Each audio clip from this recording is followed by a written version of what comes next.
بسم الله الرحمن الرحيم. الحمد لله رب العالمين، والصلاة والسلام على أشرف الأنبياء والمرسلين وعلى آله وأصحابه ومن تبعه بإحسان إلى يوم الدين. اللهم رب اشرح لي صدري ويسر لي أمري واحلل عقدة من لساني يفقه قولي وبعد. اللهم آت نفوسنا تقواها أنت خير من زكاها أنت وليها ومولاها. اللهم اجعلنا من الذين يستمعون القول ويتبعون أحسنه. اللهم أرنا الحق حقا وارزقنا اتباعه وأرنا الباطل باطلا وارزقنا اجتنابه وبعد. بسم الله الرحمن الرحيم. Sidang muslimin muslimat yang dihormati dan dikasihi sekalian, Assalamualaikum warahmatullahi taala wabarakatuh. Lebih dahulu kita merakamkan kesyukuran kepada Allah Subhanahu wa taala kerana mempertemukan kita sekali lagi dalam kelas pemahaman Al-Quran kita daripada surah Maryam, yang pada malam ini kita masuk ke siri ke-15 untuk membicarakan ayat-ayat yang terdapat dalam surah Maryam. InsyaAllah pada malam ini kita masuk pada bahagian yang lain atau bahagian yang berbeza sedikit dengan bahagian-bahagian yang telah kita bincang sebelum daripada ini, di mana dalam 14 siri yang lepas kita telah banyak membicarakan tentang para nabi dan para rasul yang diutus oleh Allah Subhanahu wa taala yang disebut di dalam surah Maryam. Kita telah membicarakan tentang Nabi Zakaria, Nabi Yahya, Nabi Isa, Nabi Musa, Nabi Harun, Nabi Ibrahim dan sebagainya.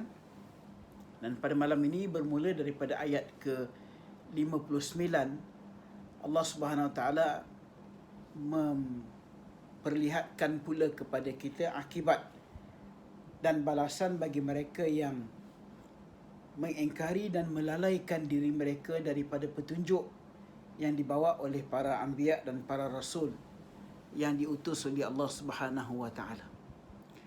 Cuma pada malam ini muslimin muslimat yang dihormati sekalian, saya ingin membuka sedikit mukaddimah sebelum kita membicarakan ayat yang akan kita bincang pada malam ini, yang ini ayat yang ke-59 dan 60. Kerana kebetulan takdir Allah Subhanahu Wa Taala berlaku satu peristiwa di Perancis minggu ataupun 2 minggu lepas yang ada kaitan dengan Maryam.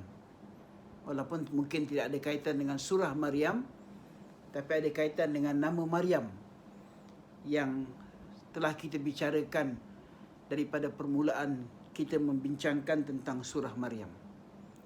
Tuan-tuan mungkin ada mengikuti laporan-laporan dan hantaran-hantaran dalam media sosial dan juga dalam laporan beberapa buah media di peringkat antarabangsa, satu peristiwa yang berlaku yang begitu cantik aturan Allah Subhanahu Wa Taala untuk mengiyakan iman mereka yang beriman dan untuk menyerlahkan mereka yang membenci dan tidak menyenangi Islam itu terus berkembang sebagai salah satu agama yang paling pesat berkembang di atas muka bumi ini.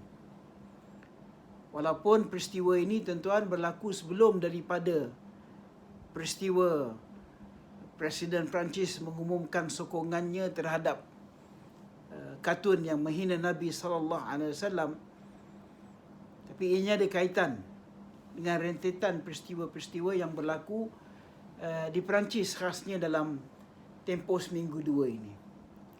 Apa yang ingin saya ulas pada malam ini adalah apa yang berlaku kepada seorang rakyat Perancis yang berumur 74 tahun yang bernama Sophie Petronin. Saya tak pasti betul ataupun tidak sebutan nama dalam Frenchnya. Sophie Petronin berumur 74 tahun yang telah menjadi tawanan kepada golongan yang disebut sebagai golongan pengganas dan pelampau di Mali selama 4 tahun, dan akhirnya beliau dibebaskan dan beliau telah melakukan sesuatu yang cukup pada peringkat itu, peringkat awalnya menimbulkan kaget kepada Presiden Perancis, kemudiannya kepada Perancis dan seluruh dunia apabila berita dan insiden beliau turun daripada kapal terbang disambut oleh Presiden Perancis yang sepatutnya selepas daripada dia turun daripada kapal terbang itu akan ada satu sidang media, press conference antara beliau dan Presiden Perancis. Kawan sekalian, tapi kita lihat bagaimana ketika beliau turun daripada kapal terbang Sophie ini, Presiden Perancis mengulurkan tangannya untuk bersalam dengan Sophie ini. Sophie ini tidak mau bersalam dengan Presiden Perancis. Dan dia juga turun daripada kapal terbang tersebut, daripada pesawat tersebut dengan memakai tudung. Dan selepas daripada itu terus dia membuat satu kenyataan yang memeranjatkan Presiden Perancis, yakni mengiklankan Islamnya dan mengiklankan namanya yang ditukar daripada Sophie Petronin kepada Mariam Petronin. Ada kaitan dengan nama yang telah kita bincang dalam surah ini semenjak 15 siri yang lepas. Sophie yang berumur 74 tahun ini tuan-tuan mengumumkan Islamnya ketika beliau menjejakkan kaki di bumi Perancis. Dia sudah pun menerima Islam. Mungkin saja dia sudah melafazkan syahadah ketika di Mali, ketika dia menjadi tawanan kepada kumpulan yang disebut sebagai kumpulan pengganas dan sebagainya, tapi dia tidak mengiklankan Islamnya kerana dia bimbang kalau dia mengiklankan Islamnya di Mali mungkin boleh ditafsirkan sebagai dia dipaksa untuk menerima Islam. Lalu Mariam Petronin ini memilih untuk mengiklankan secara terbuka Islamnya ketika beliau menjejakkan kaki ke bumi Perancis, dan menyebut bahawa dia memilih untuk mengiklankan Islamnya ketika dia di bumi Perancis kerana dia tidak mahu ditafsirkan sebagai ataupun dia tidak mahu manusia ataupun orang ramai mentafsirkan apabila dia mengiklankan Islamnya di bumi Mali seolah-olah dia dipaksa. Tapi dia ingin menyebut bahawa Islamnya adalah Islam yang penuh kerelaan. Selepas selama 4 tahun beliau berada di Mali dan ditawan oleh kumpulan yang disebut sebagai kumpulan pengganas itu, tidak ada seorang pun yang menyentuhnya, tidak ada seorang pun yang melakukan kekerasan ke atasnya, tidak ada seorang pun yang melakukan dan memberikan layanan yang buruk kepadanya. Malah sepanjang beliau berada di dalam tahanan mereka telah melayan dia dengan begitu baik. Dan dia sendiri telah melihat keindahan Islam yang ada pada orang-orang Mali yang menawan dia tersebut. Dia mengulas bagaimana walaupun kulit mereka hitam tetapi hati mereka putih.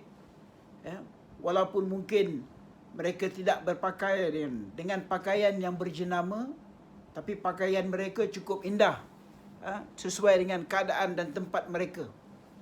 Wanita-wanita mereka tidak bercampur gaul antara lelaki dan perempuan. Wanita-wanita mereka menjaga kehormatan diri. Wanita mereka tidak akan membenarkan orang lain masuk ke rumah kalau suaminya tak ada. Digariskan oleh Sophie Petronin ataupun Mariam Petronin ini satu persatu hal-hal yang berkaitan dengan keindahan dan kebaikan Islam. Kawan sekalian, inilah yang disebut sebagai ad-da'wah bil hal, dakwah dengan perbuatan. Dakwah yang orang melihat kebaikan Islam, keindahan Islam itu melalui perbuatan kita orang-orang Islam. Saya pernah mengungkapkan satu statement yang pernah dibuat oleh beberapa orang, tuan-tuan pun boleh tengok dalam internet, bahawa orang bukan Islam dia tidak baca Al-Quran. Orang bukan Islam dia tidak baca hadis Nabi sallallahu alaihi wasallam. orang bukan Islam, dia tidak baca tentang sirah Nabi SAW. Dia tidak baca Sahih Bukhari, dia tidak baca Sahih Muslim. Tapi orang bukan Islam membaca kita dan melihat apa yang ada kepada kita untuk dijadikan modal sama ada menerima ataupun menolak Islam. Dan ini terbukti apa yang berlaku kepada Maryam Petronin ini selama 4 tahun beliau ditawan, itulah dia yang dia lihat. Yakni keindahan Islam, kebersihan Islam dan sebagainya sehingga mengakibatkan dia memilih untuk melafazkan syahadah, syahadu an la ilaha illallah, syahadu anna Muhammad Rasulullah. Selepas saja dia balik daripada Mali dan berlaku insiden tersebut, tuan-tuan, kita lihat apa yang berlaku di Perancis. Dia tidak ada kaitan, tapi aturan Allah Subhanahu Wa Taala begitu. Ya, berlaku peristiwa penghinaan terhadap Nabi sallallahu alaihi wasallam, penghinaan terhadap Islam. Sekali lagi majalah yang begitu hasad dan dengki kepada Islam itu memainkan peranannya untuk mengapi-apikan semangat anti-Islam, retorik anti-Islam, dan juga lukisan dan statement-statement yang bersifat provokatif sehingga mengakibatkan berlaku satu pembunuhan yang kita sedia maklum, Roslian, dan berterusan kemudiannya berlaku pula di Nice satu lagi pembunuhan yang berlaku, tuan, sebagai respon daripada mungkin individu-individu yang tidak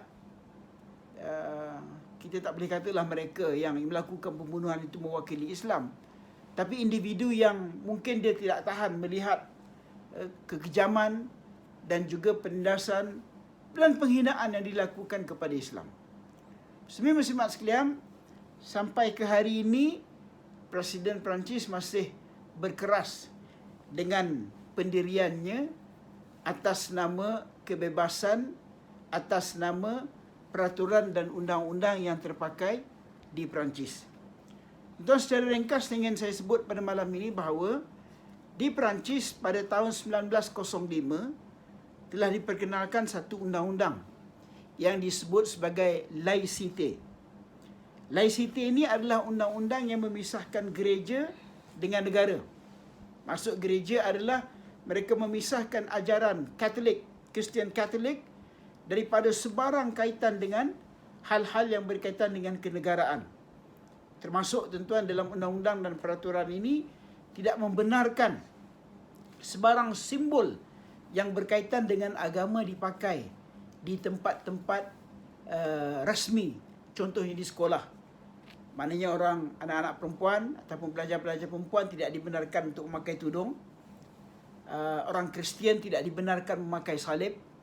Orang Yahudi tidak dibenarkan memakai kifah, dia punya congkok ataupun dia punya kopiah kecil yang diletak belakang kepala tersebut. Apa saja simbol yang berkaitan dengan agama tidak dibenarkan mengikut undang-undang laicite ini. Dan Perancis dipisahkan secara total menjadi sebuah negara yang ultra sekular untuk memberikan pembebasan daripada agama dan kenegaraan. Nah, sebagai sebuah negara, kita menghormatilah pilihan mereka itu. Kerana kalau itu undang-undang yang mereka mahu, kita harus dihormatilah peraturan dan undang-undang yang hendak mereka pakai. Tetapi tuan-tuan, peraturan dan undang-undang itu sepatutnya tidak boleh pula menyekat kebebasan dan hak orang lain yang beragama, sama ada mereka beragama Islam, sama ada mereka beragama Kristian, hatta sama ada mereka itu orang-orang Yahudi. Mereka punya hak untuk mengamalkan agama dan kepercayaan mereka. Sebab kita tahu negara tersebut adalah negara yang memperjuangkan hak dan kebebasan manusia. Tapi kenapa dalam hal-hal yang berkaitan dengan keagamaan ini, yang mutaakhir ini kita lihat tekanannya pula begitu terjurus hanya kepada Islam dan umat Islam. Dan ini sudah tentulah akan menimbulkan ketegangan antara agama, antara budaya dan antara kefahaman. Sedangkan minggu lepas saya telah memberikan satu contoh kepada tuan-tuan bagaimana sejarah telah membuktikan bahawa agama Islam agama Kristian, agama Yahudi pernah berganding bahu walaupun akidahnya berbeza. Orang Islam solatnya di masjid, orang Kristian solatnya semayang ibadah mereka di gereja, orang Yahudi ibadah mereka di sinagog. Tetapi sejarah pernah membuktikan ketika zaman Andalusia, ketika Islam memerintah di Spanyol, tuan-tuan, selama 800 tahun, ada satu tempoh dalam sejarah itu, saya ulang apa yang saya sebut pada minggu lepas, yang disebut sebagai La Convivencia, satu period of time di mana orang Islam, orang Kristian dan Yahudi duduk saling membantu, saling memberikan kepercayaan antara satu sama lain, saling membangunkan negara mereka pada ketika itu, sehingga bukan hanya negara Andalusia itu dibangun secara fizikalnya, tetapi tuan-tuan, antara sumbangan besar kepada dunia akibat daripada wujudnya persefahaman antara agama ini adalah bangkit ataupun bangun satu civilization, satu hadarah, satu ketamadunan yang melahirkan ilmu sains, yang melahirkan ilmu sastra, ilmu arkitektur dan sebagainya. Tetapi apabila tidak menghormati antara satu sama lain dan diberikan tekanan kepada A, memberi tekanan kepada B atas nama hak asasi, tuan-tuan, yang hak asasi ini pula sebenarnya tidaklah pula adil sifatnya, maka sudah tentulah ianya akan menimbulkan ketegangan seperti mana yang kita lihat sekarang. So, saya nak kaitkan antara pilihan surah kita yang kita bincang ni namanya surah Maryam. Bila saya lihat Sophie Petronin ni turun daripada kapal terbang dan mengumumkan namanya Maryam Petronin, amat menarik kerana kebetulan kita sedang membicarakan tentang surah Maryam. Dalam hati saya tertanya-tanya, kenapa dia pilih Maryam, nama Maryam, sedangkan banyak nama lain yang boleh dia pilih. Saya agak-agak, tuan-tuan, kita pun tak pernah jumpa dia lagi, agak-agak mungkin dia juga terbaca sejarah dan kisah yang berlaku pada Maryam alaihissalam, bagaimana pengorbanan yang dilakukan oleh wanita yang hebat ini sehingga melahirkan seorang anak yang kemudiannya diangkat menjadi nabi, dan kemudiannya Allah berikan penghormatan kepada dia untuk menamakan surah di dalam Al-Quran ini dengan nama surah Maryam. Tuan-tuan, itu mukadimah yang saya nak sebut, ada dua tadi, peristiwa yang berlaku kepada Maryam Petronin, dan juga secara ringkas apa yang disebut sebagai undang-undang laicite, iaitu pemisahan antara agama dan negara. Tuan-tuan, yang menjadikan Perancis sebuah negara sekular yang tidak ada kaitan dengan agama. Jadi sebelum saya masuk kepada perbincangan kelas kita ni juga, tuan-tuan, sedikit perdebatan juga pernah berlaku dalam konteks negara kita. Adakah negara kita ni negara sekular ataupun negara Islam ataupun negara orang Islam? Tuan-tuan, saya memilih kepada definasi. Apabila kita lihat kepada definisi yang dikatakan sekular, itu adalah pemisahan antara agama dengan kehidupan. Pemisahan, kalau negara sekular pula adalah pemisahan antara agama dengan kenegaraan, dia akan menjadi sebuah negara yang sekular. Dan Perancis sebuah negara yang sekular. Tetapi Malaysia, bagi saya, atas definisi, tuan-tuan, kalau kita lihat peruntukan perlembagaan, jelas memperuntukkan kedudukan Islam sebagai agama persekutuan. Dia bukan agama rasmi, tuan, ya. Kedudukan Islam sebagai agama persekutuan. Maksudnya Islam termaktub dalam perlembagaan. Islam macam mana, tafsirannya, amalannya, tuan-tuan, itu satu isu lain. Tapi Islam sebagai agama termaktub, kedudukannya begitu tinggi dalam perlembagaan persekutuan. Jadi by definition, kita bukan sebuah negara yang sekular. Cuma mungkin sekarang ni sedang berusaha untuk memperbaiki. Saya tak katalah pula kita ni kita adalah merupakan sebuah negara yang totally Islamic, yang 100% terlaksana arah peraturan dan arahan Allah Subhanahu Wa Taala? Belum lagi. Tapi usaha ke arah itu sedang berlaku. Kita lihat bagaimana peningkatan terhadap mahkamah syariah, peningkatan terhadap kedudukan hakim-hakim mahkamah syariah, kan, penggubalan undang-undang dan sebagainya yang sentiasa berlaku proses upgrading untuk memperbaiki kedudukan Islam dalam konteks kenegaraan. Jadi by definition kita tidak sama, tuan-tuan. Sebab itulah, tuan, kalau kita lihat kepada definisi tadi dan kedudukan Islam itu dalam konteks perlembagaan, saya minta maaf, saya tengok ada juga pakar-pakar undang-undang yang memerhati, yang ikuti kelas kita ini, ya, tuan. Bila kita sebut tentang walaupun Islam itu adalah agama persekutuan, tapi yang cantiknya di negara kita ini, yang cantiknya dalam perlembagaan kita, tuan-tuan, undang-undang dan negara kita juga tidak melarang agama-agama lain untuk diamalkan dengan aman dan damai, tuan. Di sinilah letaknya kita sebagai sebuah model, Malaysia sebagai sebuah model negara Islam dan negara umat Islam yang menghormati kewujudan agama lain untuk mengamalkan kepercayaan mereka, gerejanya ke, tempelnya ke, kuil rakan-rakan kita yang beragama Hindu, rakan-rakan kita yang beragama Buddha, dan rakan-rakan kita yang beragama Kristian, mereka diberikan kebebasan itu untuk beramal dengan agama mereka. Sebab itulah konsep lakum dinukum waliyadin. Kamu adalah agama kamu dan kami adalah agama kami. Jelas terlaksana dalam konteks negara kita. Allahu a'lam. Muslimat sekalian, itu mukadimahnya. Sebab kita mulakan tadi dengan Maryam Petronin, wanita Perancis, Maryam Petronin, wanita Perancis yang mengumumkan Islamnya selepas dia melihat keindahan dan kebersihan dan kejituan yang ada di dalam agama ini. Semua sekalian, kita balik kepada ayat perbincangan kita dalam surah Maryam. Malam ini kita akan membicarakan ayat yang ke-59. Ba'da a'udzu billahi minasyaitonir rajim. Fa khalafa min ba'dihim khalfun adha'us salah wattaba'us syahawat fasawfa yalqawna ghayya. Maka datanglah sesudah mereka pengganti yang melalaikan salat dan menurut hawa nafsu mereka, maka mereka kelak akan menemui kesesatan. Tuan, okey, kita link ayat 59 dengan ayat yang sebelumnya. Ayat 58 kita cerita pasal nabi-nabi, kan, yang diutus oleh Allah Subhanahu Wa Taala. Allah sebut ulaikal ladzina an'ama Allahu alaihim minan nabiyyin.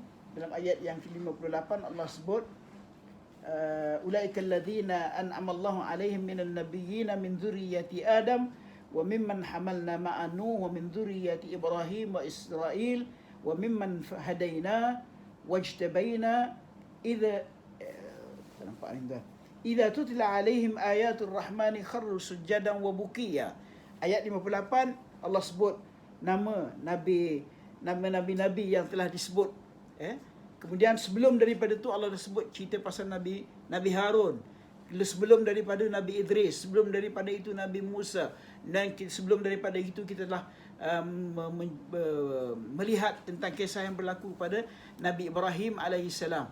Selepas Allah ceritakan 10 nabi-nabi ini, bermula daripada awal surah Maryam, Nabi Zakaria, Nabi Yahya, Allah cerita semua ini, apa yang mereka buat, apa yang mereka lakukan, apa dakwah mereka, bagaimana mereka berdakwah, bagaimana respon kaum mereka terhadap dakwah mereka ini. Ayat 59 Allah Subhanahu Wa Taala menggambarkan pula bahawa walaupun Allah dah hantar nabi-nabi ini, tapi masih ramai yang tidak mahu beriman dengan para rasul dan para nabi yang diutus oleh Allah Subhanahu Wa Taala. Kuas sekalian, ayat ini dia seolah-olah juga, kan, bukan seolah-olah, tentu kita ambil pengajaran, kita ambil iktibar daripada ayat ini. Ayat ini dalam konteks sekarang ini, pada malam ini kita biarkan ayat ini seolah-olah dia tuju direct kepada kita. Bukan hanya cerita pasal kaum Nabi Nuh yang engkar kepada risalahnya, bukan hanya cerita pasal kaum Nabi Ibrahim alaihissalam nak membakar Nabi Ibrahim alaihissalam, bukan hanya cerita pasal kaum Nabi Musa yang engkar kepada risalah Nabi Musa alaihissalam, bukan hanya cerita pasal kaum Nabi Harun yang tidak senang Bani Israel untuk mengikut risalah yang dibawa oleh Nabi Musa dan Nabi Harun. Tapi ayat pada malam ini tuan-tuan, kita baca seolah-olah ayat ini sedang bercakap tentang kita sebagai individu. Sebab Allah sebut dalam ayat 59, فَخَلَفَ مِنْ بَعْدِهِمْ خَلْفٌ أَضَاءُوا الصَّلَاةَ وَاتَّبَعُوا الشَّهَوَاتِ فَسَوْفَ يَلْقَوْنَ غَيًّا.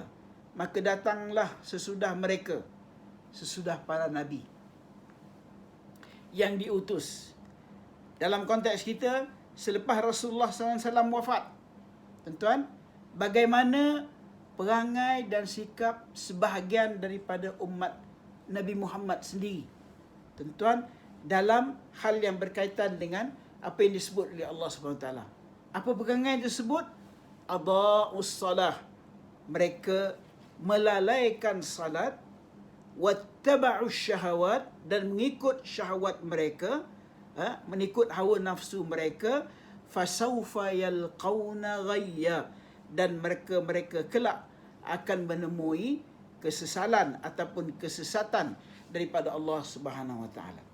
Dalam ayat ini ada dua kesalahan, ada dua kelalaian yang telah melanda umat yang terdahulu dan juga sedang melanda umat Nabi Muhammad sallallahu alaihi wasallam. Umat terdahulu, tuan-tuan, ada yang engkar kepada risalah Nabi sallallahu para nabi yang diutus kepada mereka, sampai kepada peringkat Allah benamkan mereka dalam banjir besar apa yang berlaku kepada kaum Nabi Nuh alaihissalam. Ada yang Allah angkat mereka daripada bumi dan hempap kembali mereka ke bumi ini, sehingga terjadilah mereka itu dihempap, diletakkan dalam kawasan lembah yang paling rendah kedudukannya, tuan-tuan, paling rendah, lebih rendah daripada tahap apa dia panggil sea level, tuan-tuan. Ini berlaku kepada kaum Nabi Lut alaihissalam. Kaum Nabi Ibrahim yang berusaha untuk membakar Nabi Ibrahim, Allah tinggalkan mereka, dan Nabi Ibrahim tinggalkan mereka di Iraq, dan Nabi Ibrahim meneruskan risalah dakwahnya. Nabi Musa alaihissalam dan Bani Israel yang diutus oleh Allah Subhanahu Wa Taala, para anbiya dan para rasul, mereka derhaka, mereka menidakkan para nabi dan para rasul yang diutus oleh Allah Subhanahu Wa Taala. Allah datangkan azab, Allah datangkan bencana, Allah datangkan balasan. Dan kalau kita lihat kepada umat yang terdahulu, balasan itu banyak datang on spot, tuan-tuan. Mereka ingkar pada risalah, tidak mahu mentauhidkan Allah Subhanahu Wa Taala, Allah datangkan balasan. Bagi umat yang datang pula selepas daripada itu, tuan-tuan, antara perkara yang diuji oleh Allah Subhanahu Wa Taala kepada kita ini, kepada umat yang terakhir ini, adalah dua benda ni, tuan-tuan. Ujiannya banyak, tetapi berdua benda ini yang kita nak fokus pada malam ini. Pertamanya adalah adha'us salah. Nah, dalam mentafsirkan kalimat adha'us salah, kalau tuan-tuan buka kepada tafsir Ibn Kathir, dia bagi huraian dekat situ, ada dua pandangan daripada kalangan ahli-ahli ilmu, para ulama, mentafsirkan tentang adha'us salah. Pendapat pertama menyatakan bahawa yang dimaksudkan adha'us salah ini adalah mereka yang melalaikan salat. Dan dia lalai, dia tak nafikan solat tu wajib. Kadang-kadang dia buat, kadang-kadang tidak. Ataupun, tuan-tuan, termasuk juga dalam kategori melalaikan solat ni, tuan-tuan, melewatkan waktunya. Itu satu tafsiran. Tapi satu tafsiran lagi yang dimaksudkan dengan melalaikan solat ini adalah mereka yang meninggalkan solat. Di dalam mazhab Syafi'i disebutkan secara jelas, tuan-tuan, oleh Al-Imam Ibn Kathir, bahawa kalau seorang itu meninggalkan solat, tuan, meninggalkan solat, hukumnya adalah kafir. Dengar saja, tuan, dia meninggalkan solat. Lupa, tertidur, itu lain, itu cerita fiqh lain, tuan-tuan. tapi meninggalkan salat, menafikan wajibnya salat itu sebagai hukum daripada Allah SWT, hukum dia kafir. Tapi dalam tafsiran yang lain, ulama-ulama mentafsirkan ayat 59 ini bahawa yang dimaksudkan mereka yang datang selepas daripada Nabi yang diutus oleh Subhanahu Taala itu sebagai adha'us salah, mereka yang melalaikan salat. Tuan-tuan, Zuhur masuk pukul 1, sekarang Zuhur masuk awal. Tuan-tuan, asar 4 lebih, kata 4 suku dah masuk. 4-5 minit baru nak sembahyang Zuhur. Tuan-tuan, Maghrib, ni habis dah Maghrib. Kita dah habis dah Maghrib, tuan. Melalaikan maksudnya melewat-lewatkan salat. Itu satu tafsiran. Termasuk juga melalaikan salat ini, tuan-tuan, adalah yang tidak bersungguh dalam salat ni. Sebab itulah, tuan-tuan, nanti dalam tafsirannya ada disebut, tapi kita pergi dulu kepada ayat yang ke-5, yang ke-60. Jadi yang pertama, Allah dah sebut melalaikan salat. Yang kedua, ciri yang Allah beri peringatan kepada kita adalah jangan kita ni wattaba'us syahawat, jangan kita mengikut hawa nafsu kita. Sebab apabila kita melalaikan salat, apabila kita mengikut hawa nafsu, fasawfa yalqawna ghayya. Allah SWT menyebut bahawa maka mereka kelak akan menemui kesesatan. Mudah aja, tuan-tuan.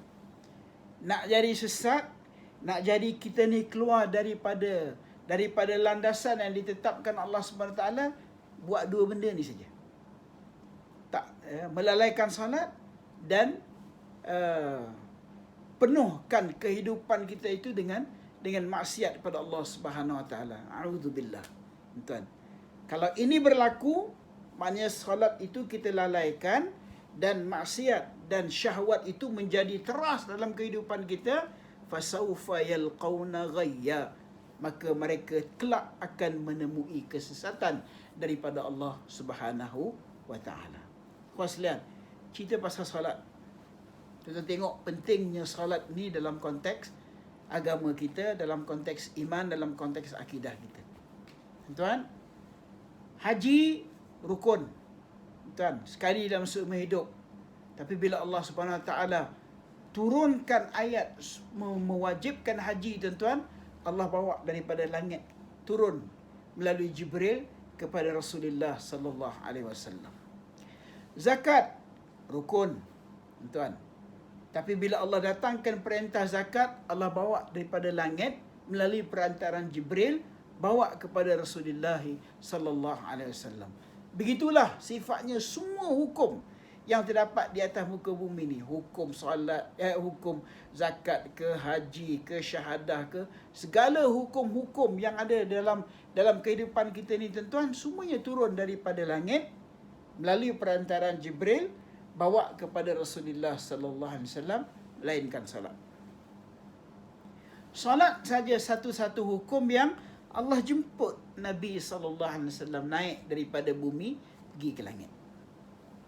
Dan dalam peristiwa Isra' wal Mi'raj yang kita sedia maklum, satu-satunya hukum yang Allah angkat, jemput Nabi sallallahu alaihi wasallam naik burak daripada Masjidil Haram ila Masjidil Aqsa alladhi barakna haulah linuriyahu min ayatina, naik untuk bertemu dengan Allah Subhanahu Wa Taala, tuan-tuan, untuk diberikan hukum fardunya salat ke atas Rasulullah SAW dan ke atas umatnya. Ini menunjukkan salat itu begitu tinggi dia punya nilai, dia punya kedudukan dalam Islam, tuan-tuan, begitu tinggi. Sebab satu-satunya hukum yang Allah Subhanahu Wa Taala jemput Nabi SAW naik ke atas langit. Nah, apabila seorang itu melalaikan salat dan mengikut syahwatnya, tuan, dia akan menemui kesesatan. Nanti kita akan cerita tafsirannya sedikit lebih detail sedikit nanti, tuan, bila kita bincang ke bertafsirannya. Tapi kita pergi dulu pada ayat yang ke-60, tuan. Ayat 59 tadi menyebut maka mereka itu akan menemui kesesatan. Sesat. Tuan, apabila seseorang itu telah sesat, apabila seorang itu telah mendapat kemurkaan Allah Subhanahu Wa Taala, Allah tak tengok dah dia. Maknanya persiapan dia hidup ni hanya sekadar untuk bertemu dengan Allah Subhanahu Wa Taala, itu untuk dihisap, untuk masuk dalam neraka Allah Subhanahu Wa Taala, wa na'udzubillah min dzalik. Tetapi tuan-tuan, punyalah rahmat, punyalah rahim, punyalah sifat ar-Rahman. Tuan-tuan ingat lagi kelas kita yang pertama surah Maryam. Surah Maryam ni menceritakan tentang rahmat Allah Subhanahu Wa Taala. Surah Maryam ni menceritakan tentang Rahman, sifat Rahman Allah Subhanahu Wa Taala. Allah dah hantar Nabi, ada orang sesat, ada orang tak nak ikut, ada orang engkar, ada orang lawan, ada orang buat bagai-bagai kehidupan mereka itu dicampur aduk dengan yang halal dan haram, tuan. Tapi Allah bagi lagi tempoh, bagi lagi peluang kepada hamba-Nya untuk buat correction sebelum malakal maut datang cabut nyawa ni. Sebab tu tuan-tuan, berlaku kelalaian terhadap solat, melakukan kehidupan dia mengikut hawa nafsu, tapi Allah bagi lagi tempoh, tuan-tuan, sebelum malakal maut, yakni sebelum malakal maut sampai ke halkum kita. Kalau tuan-tuan sebelum malakal maut cabut nyawa kita, bila dah sampai dekat halkum, tuan-tuan, masa tu tak ada dah peluang untuk taubat. Tapi sebelum daripada itu, Allah sebut dalam ayat yang ke-60, illa man taba wa amana wa amila salihan fa ulaika yadkhuluna al-jannah wa la yudlamuna syai'a. Kecuali mereka yang bertaubat, yang beriman, beramal saleh, maka mereka itu akan masuk syurga dan tidak akan dianiaya pun sedikit, tidak akan dianiaya sedikit pun. Tuan, okey, sebab tu saya kata tadi, ayat ini, tuan, pada malam ini kita reflect kepada diri kita. Tuan, ini cara untuk kita beramal dengan Al-Quran. Tuan, sebelum kita baca ayat, kita kata ayat ni cerita pasal kaum Nabi Ibrahim ni, ayat ni cerita pasal kaum Nabi Nuh ni, ayat ni cerita pasal kaum Nabi Musa ni, ayat ni cerita pasal orang jahat daripada kalangan Bani Israel ni, ayat ni cerita pasal orang yang tak nak naik sekali dengan bahtera Nabi Nuh ni. Tuan, itu tak apalah dari segi kisahnya. Tapi untuk kita ambil pengajaran dan iktibar, tuan-tuan, ayat-ayat yang sebegini, tuan-tuan, kita baca, kita reflect pada diri kita. 59 kata tadi ada 2 sifat. Cuba kita tengok ada ke tidak sifat tu pada kita. Adha'us salah, melalaikan salat. Ada, tuan. Kan? Yang bercakap pun sama, yang dengar pun lebih kurang. Tuan. Terlalai solat, terlewat segi waktu. Tuan, dah nak masuk waktu lain baru kita buat solat atas dasar-dasar kononnya, atas hujah-hujah dan alasan sibuk dan sebagainya, tuan. Alasan yang kita semua tahu alasan masing-masing. So salat ni, kita ulang balik hadis, tuan. Hadis ni apalah? As-salatu imaduddin. Salat itu tiang agama. Man aqamaha aqamaddin. Barang siapa yang mendirikannya, mendirikan agama. Wa man tarakaha hadamaddin. Barang siapa yang melalaikannya, dia meruntuhkan agama. So, di situ letak tiangnya. So, kita cek, tuan. Kita ambil melalaikan solat ini dalam tafsiran dia yang holistik, tuan, yang komprehensif. Kan? InsyaAllah tidak ada di kalangan kita yang dengar kuliah malam ni yang menafikan hukum wajibnya solat. Tuan, InsyaAllah tak ada. Sebab kalau ada di kalangan kita yang menafikan hukum wajibnya solat, kafir. Ini bukan cerita takfir ini, tuan. Tapi itu jelas. Menafikan hukum yang dah jelas daripada Allah SWT, itu boleh membawa pada kekufuran. Tak ada. Malam ni insyaAllah tak ada. Yang dengar kuliah kita ni tak ada yang menafikan hukum wajibnya salat. Yang ada mungkin, tuan-tuan, kita terlalai. Bila terlalai ni, tuan-tuan, terlupa. Bahasa Arab ada sebut, sumiyal insanu likathratin nisyan. Manusia ni disebut, digelar dengan nama manusia sebab dia banyak lupa. Okey, tuan-tuan, boleh correction. Boleh buat correction. Tuan, tak reti, belajar. Tak tahu, tanya. Tuan, ada orang tak tahu solat. Tak pelik, tuan. Saya dah jumpa macam-macam. Orang yang tak reti solat, orang yang dia kata, ada orang, saya kenal satu orang tu, dia kata, saya ni tak boleh baca Arab, tapi dia nak baca Quran. Dia hanya baca terjemahan Al-Quran. Dia kata, dan dia lebih faham, dia kata. Saya kata, faham tu satu bab. Tapi Quran ni adalah dia ibadah. Kan? Kita baca Quran yang dalam bahasa Arab tu tak sama dengan kita baca Quran yang kita terjemahkan ke bahasa Melayu, ke bahasa Perancis, ke bahasa Inggeris kan tuan. Bismillahirrahmanirrahim. 19 kalimat, 19 huruf. 19 huruf tuan-tuan, kita dah dapat berapa banyak pahala daripada Allah SWT. Alif Lam Mim. Dah, tiga rahmat daripada Allah SWT. Dalikal kitabu la raiba fihi hudal lil muttaqin. Tuan, kena usahakan yang dalam bahasa Arabnya. Ini ibadah. Begitulah juga salat. Tuan, salat dia kata dia belum sempurna, tak ada masalah. Belajar tuan. Kan, sallu kama raaitumuni usalli. Hadis Nabi sallallahu alaihi wasallam menyebut bahawa kamu salatlah seperti mana-mana kamu lihat aku salat. Dan dia kata, "Ustaz, saya sembahyang dah lama tak khusyuk." Dan dia kata khusyuk ni bukan kita yang nak ukur tuan. Kitanya melaksanakan perintah Allah Subhanahu Taala. Kita buat setakat maksimum yang boleh kita usahakan supaya kita hadir dalam solat itu dan menghayati solat kita tuan. Bukan ada termometer yang boleh kita adjust tengok hari ni kita dapat 30%, semalam dapat 70% level khusyuk tuan.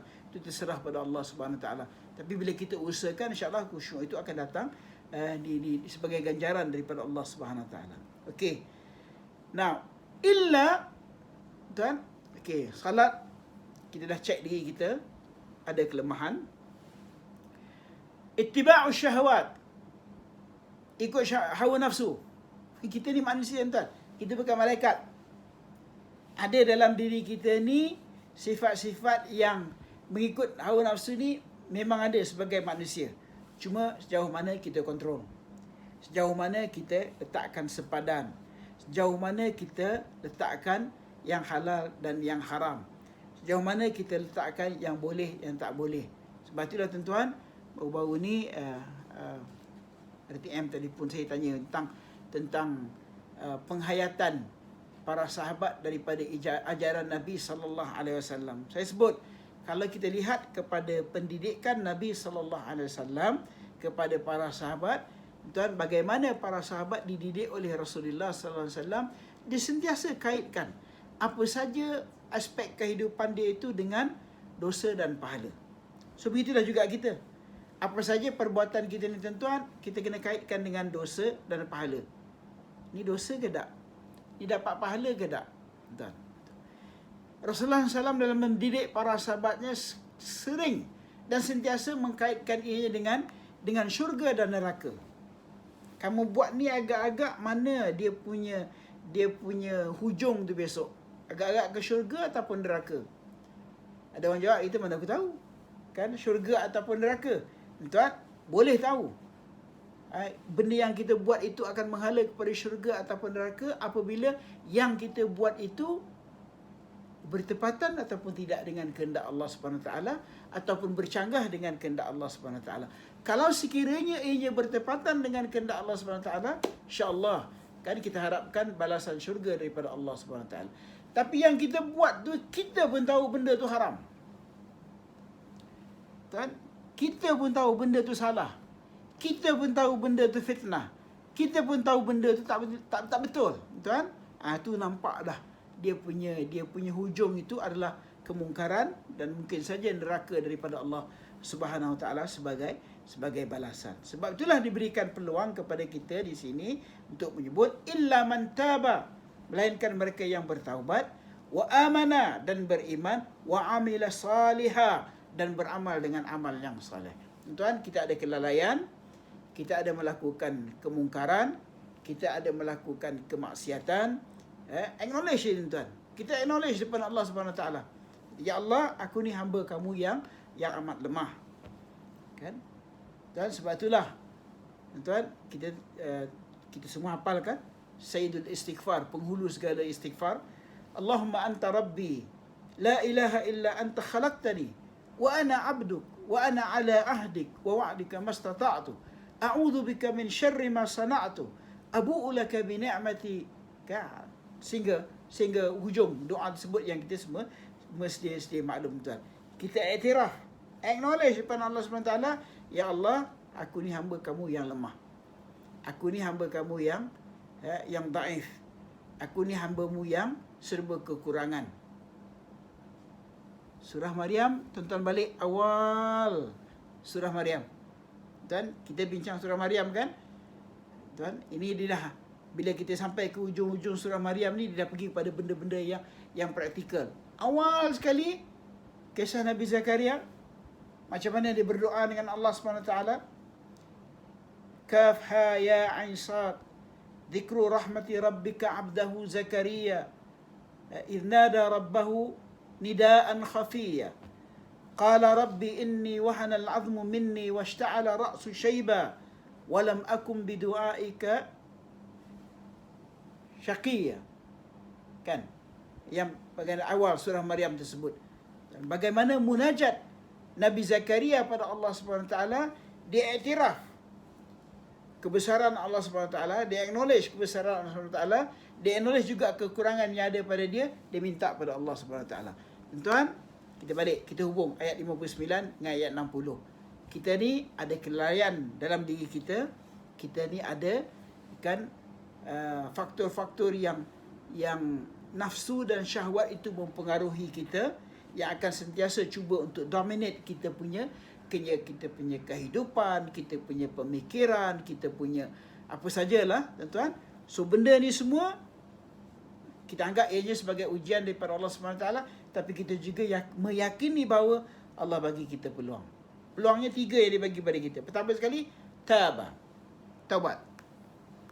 Taubat ni, tuan-tuan, dia mengiktiraf kesalahan dan dosa yang dilakukan, tuan-tuan, dan dia istighfar pada Allah SWT, dan dia iltizam, dia berazam untuk tidak melakukan sekali lagi benda yang salah yang dia telah buat tersebut. Ini taubat dia.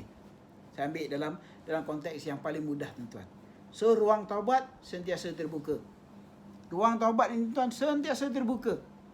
Tak ada kesalahan kita sebagai manusia ini yang tidak diampunkan oleh Allah SWT, melainkan syirik. Syirik jangan sekutukan Allah SWT. Kan? Buat dosa mata, dosa telinga, dosa tangan, dosa hati, tuan, dosa dengan manusia, dosa kata ke orang, dosa mengata benda yang tak betul, dosa mendengar benda yang tak betul, macam-macam dosa, tuan. Kita namanya manusia, tuan. Perbanyakkan istighfar, tuan. Istighfar ni perbanyakkan, tuan. InsyaAllah astaghfirullahalazim alladzi la ilaha illa anta subhanaka nahnu kunna minadh zalimin. Dan penghulu Sayyidul Istighfar yang saya sebut tadi, tuan-tuan, haruslah kita jadikan ianya amalan harian kita.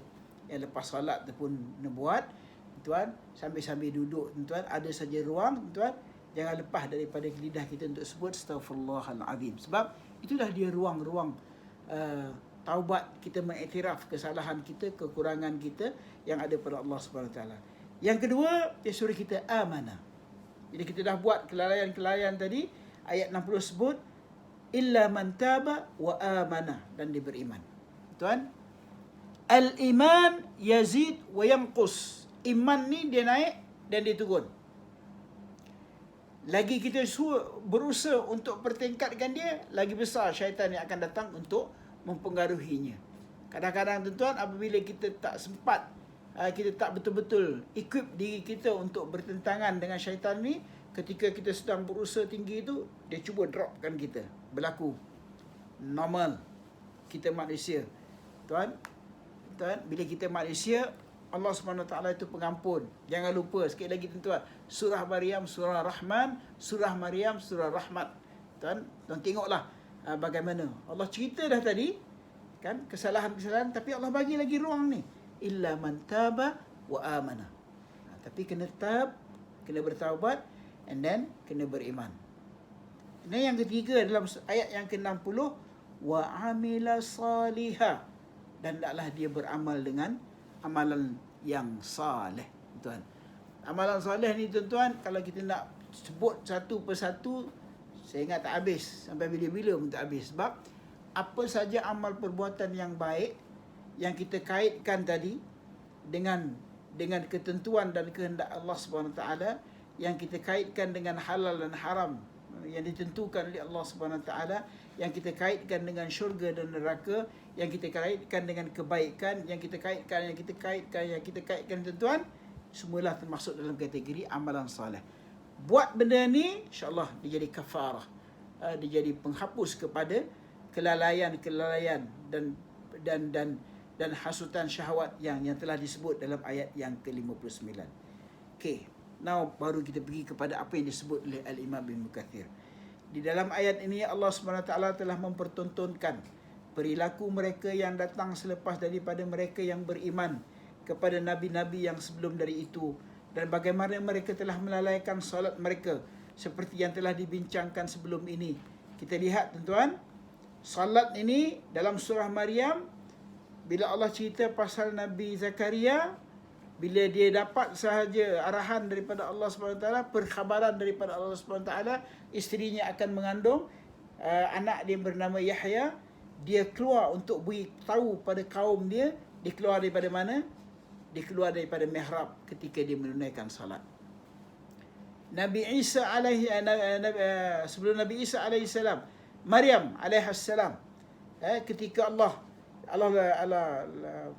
pilih dia dan diletakkan oleh ibunya, diwakafkan di masjid untuk beribadat kepada Allah SWT, dia berada dalam keadaan rukuk dan sujud kepada Allah SWT. Dia salat. Nabi Isa alaihi salam, apabila Maryam bawa kendung Nabi Isa alaihi salam untuk bertemu dengan kaumnya, bila kaum dia bertanya kepada Maryam, ya ukhta Harun, ma kana abuka umrun, yang bukanlah ayah kamu seorang yang jahat dan ibu kamu bukan seorang penzina. Kan? Apa Maryam kata? Dia tunjuk kepada Isa, sebab Maryam pada masa ketika itu telah bernazar untuk berpuasa. Nabi Isa jawab, dia kata, inni Abdullah, aku ni adalah hamba Allah Subhanahu Wa Taala. Kan apa yang diutuskan kepada dia, kan Allah suruh dia untuk menunaikan salat dan menunaikan zakat madum tu hayya, selagi mana aku hidup. So salat, Nabi Isa pun cerita pasal salat. Nabi Ismail minggu lepas kita cerita, minggu sebelum tu kita cerita, wadhkur fil kitabi Ismail innahu kana sadiqal wa'd wa kana ya'muru ahlahu bis salati wal zakat. Dan salat. So kita lihat semua kaitan para anbiya yang diutus yang diceritakan dalam surah Maryam, Allah kaitkan mereka dengan salat. Tuan, sebab itulah tuan-tuan, disebutkan di sini bahawa dalam mentafsirkan ayat ini, Imam Ibn Kathir kata ayat ni maksud dia kalau dalam konteks Imam Syafi'i adalah siapa yang menafikan dan yang tidak menunaikan solat, dia jatuh kafir pada Allah SWT, bersandarkan sebuah hadis yang Rasulullah SAW menyebut, bainal abdi wa bainal syirki tarkus salah, antara seorang hamba dan syirik adalah meninggalkan salat. So ini hamba, ini syirik yang menghubung ni tuan-tuan. Seorang hamba itu boleh menjadi syirik apabila dia meninggalkan salat. Dalam hadis yang lain disebut bahawa al-ahdu alladhi bainana wa bainahumus salah faman tarakaha faqad kafar. Perjanjian di antara kami dan mereka adalah mengerjakan salat, maka barang siapa yang meninggalkan salat, sesungguhnya ia telah menjadi kafir pada Allah Subhanahu wa taala. Muslimat sekalian, cerita pasal salat. Salat ni dari segi bahasa maksud dia doa. Semua yang kita dalam soalat itu tuan adalah doa. As-salah maksud dia doa.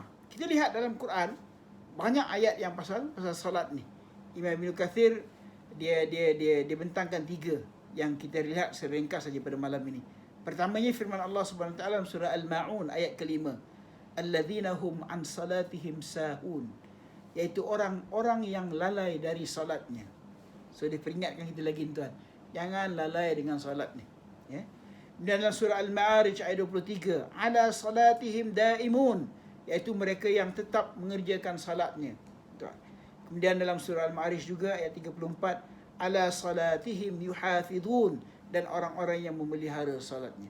So salat ni diulang tuan, sebab yang membezakan kita dengan orang kafir adalah mendirikan salat, ya. Kemudian dekat sini ada satu ungkapan daripada Umar bin Abdul Aziz mengatakan bahawa yang dimaksudkan dengan mensia-siakan dalam ayat ni bukan meninggalkan tapi melalaikan waktunya. Ini tafsiran daripada Umar bin Abdul Aziz yang agak sedikit lembutlah kita boleh nak sebut. Dia tak jatuh sampai kafir orang yang meninggalkan salat ini.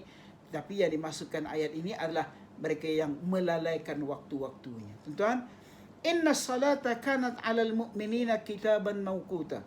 Salat itu bagi orang yang beriman adalah pada waktu yang telah ditetapkan. So kita usahakanlah supaya kita dapat salat menunaikan ianya pada waktu yang ditetapkan. Cuma sekarang ini dengan keadaan semasa sekarang ini adalah beberapa kekangan-kekangan yang ada di hadapan kita yang tak boleh kita laksanakan sekarang ini dalam ketika kita berhadapan dengan pandemik yang ada sekarang ini. Baik. Saya nak akhiri pada malam ini dengan mengungkapkan satu hadis daripada saya bacakan terjemahannya saja. Ibnu Abi Hatim menyatakan telah diceritakan kepada kami daripada Ahmad bin Sinan Al-Wasiti. Tuan biasa bila kita baca hadis, tuan kita disebut nama-nama ni kan. Ini dalam ilmu hadis dipanggil ilmu riwayah. Dan dia penting untuk menentukan status hadis tersebut ya.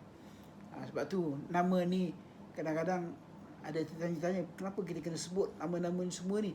Inilah dia bezanya ilmu Islam dengan ilmu yang bukan Islam, tuan-tuan. Ilmu yang berkaitan dengan Islam ini dia datang secara mutawatir, dia ada dia punya link, dia punya linkage ni, tuan-tuan.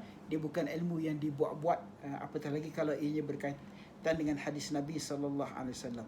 Saya ringkaskan sini perawi di sini, saya terus pergi kepada Abi Sa'id Al-Khudri mengatakan bahawa ia pernah mendengar Rasulullah sallallahu alaihi wasallam bersabda, akan ada nanti generasi pengganti mereka yang mensia-siakan salat dan menurut hawa nafsu.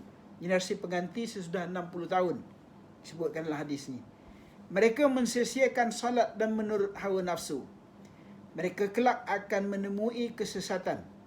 Kemudian akan muncul pula pengganti lainnya yang pandai membaca Al-Quran tetapi tidak sampai meresap ke dalam hati mereka. Pada ketika itu yang membaca Al-Quran ada 3 golongan, iaitu orang mukmin, orang munafik dan orang yang derhaka. Bashir menyatakan bahawa ia bertanya kepada Al-Walid tentang pengertian daripada ketiga jenis orang tersebut. Siapakah mereka itu yang baca Quran yang dikategorikan kepada 3 bahagian, 3 jenis manusia?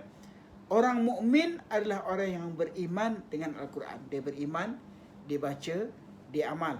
Ini orang mukmin. Yang kedua, munafik. Orang munafik adalah yang kafir dengan Al-Quran.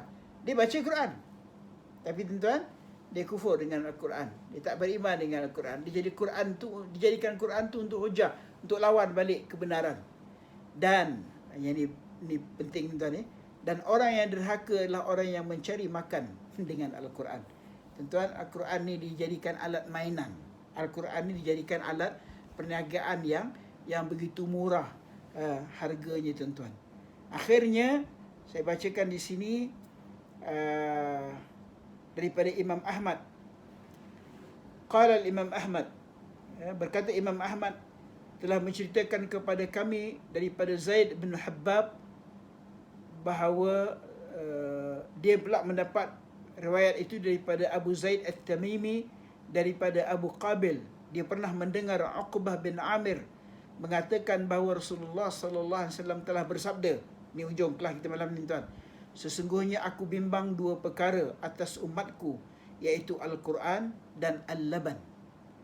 Laban ni kalau kita tuan pergi Mekah minta laban, dia bagi air susu, dia bagi yogurt, tuan. 2 benda Rasulullah bimbang, Quran dengan laban.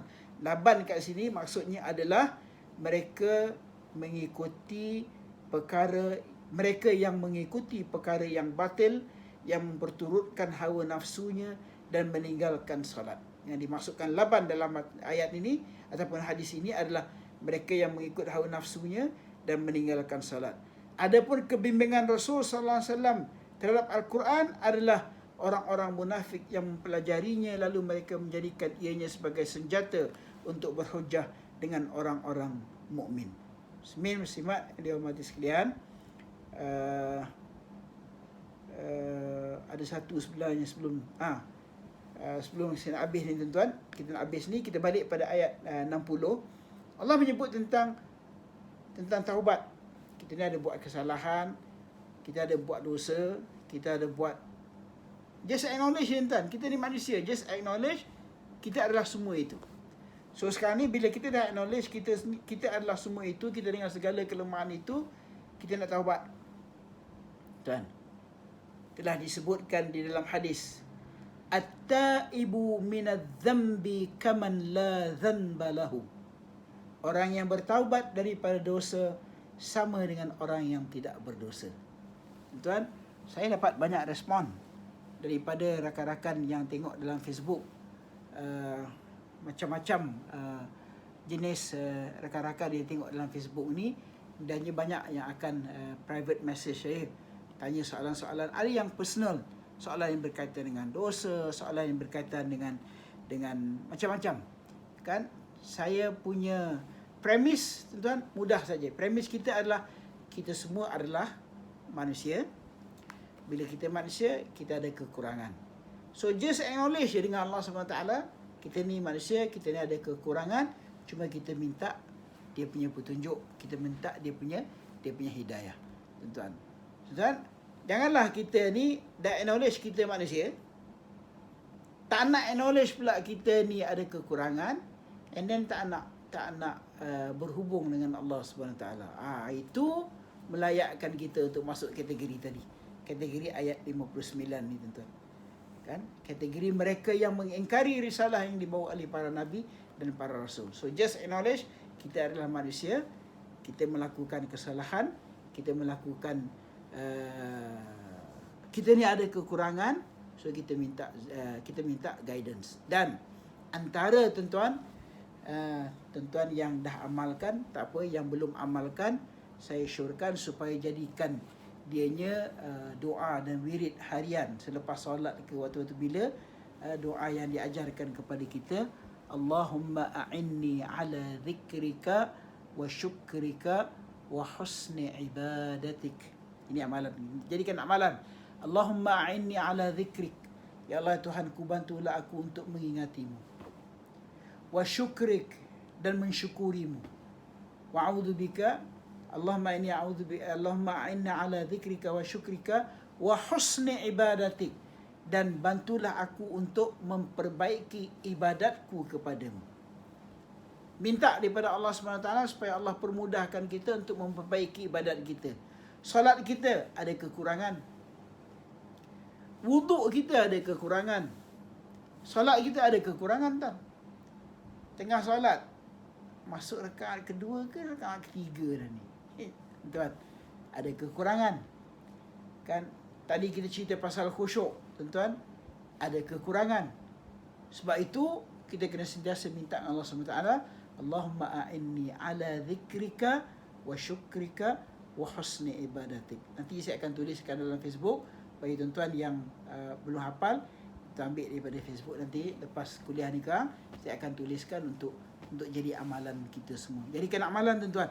Mudah-mudahan kita semua beroleh pahala dan petunjuk daripada Allah Subhanahu wa taala.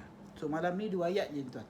Ayat 59 dan 60 dalam surah Maryam, tapi yang paling penting tuan-tuan adalah untuk kita reflect ayat ini, baca ayat ni 59 60 ni, jangan letak kat orang lain. Jangan kata ini ayat cerita pasal kaum Nabi Musa, ataupun cerita pasal kaum Nabi Ibrahim. La wallah. Dan ayat ni adalah untuk kita. Allah dia suruh reflect kepada kita, dan mudah-mudahan itu ada manfaatnya, reflection itu untuk kita mempertingkatkan hubungan kita dengan Allah Subhanahu wa taala.